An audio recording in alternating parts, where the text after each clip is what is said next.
ঠিক কোন দিন আমি কাকের প্রেমে পড়লাম সেটা আমি বলতে পারবো না, তবে আমি যেটা বলি সবসময়, আমি পুরান ঢাকায় বড় হয়েছি এবং পুরান ঢাকায় অনেক কাক, এবং আমাদের ঢাকা শহরে আমরা প্রথম পাখি কি দেখেছি? আমরা তো কাকই দেখি। আমাদের শহরে তো আমরা টিয়া পাখি অহরহ দেখি না, বা আমরা অন্য ধরনের পাখি তো আমরা দেখি না। তো খুব স্বাভাবিকভাবেই আমি যখন কাক প্রথম দেখেছি, তো আমার আমার প্রথম পাখি দেখা হলো কাক পাখি। তো প্রথম যে পাখি দেখেছি সেই পাখির প্রেমেই পড়েছি, এবং সেই পাখির প্রেমেই এখনও আছি এবং সারা জীবন থাকবো, এবং কাককে নিয়ে আমি কথা বলেই যাব, ছবি এঁকেই যাব। সেটা শুধুমাত্র আমাদের দেশে না, দেশের বাইরেও আমি আমার কাককে রিপ্রেজেন্ট করেছি। কান ফিল্ম ফেস্টিভ্যালে আরও রিপ্রেজেন্ট করব। একটু শেষ করে দিচ্ছি কাকের প্রশ্ন। কোকিল ডিম পারে কাকের বাসায়, কাক সেটা যত্ন করে লালন পালন করে। ধরা হয় কাক অনেক বোকা, ভাবনার পছন্দ হচ্ছে কাক। ভাবনা কি এই ধরনের কিনা যে অন্য সম্পদ সে কাকের মতোই যত্ন করে বড় করছে, আসলে যেটা তার না?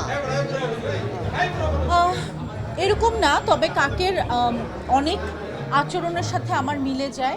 আমাকে যদি কেউ এক গ্লাস পানিও খাওয়ায়, আমি তাকে মনে রাখার চেষ্টা করি।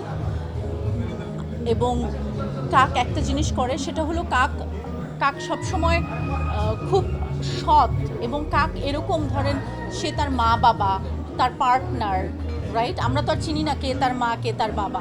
তো কাক খুব লয়াল একটা প্রাণী, ঠিক আছে? সো আমার মনে হয় আমিও ভীষণ রকম লয়াল। কাকের গুণ, কাকের প্রথম গুণ হচ্ছে কাক আমাকে অনেক ভালোবাসে। এটা হচ্ছে কাক আমাকে অনেক ভালোবাসে।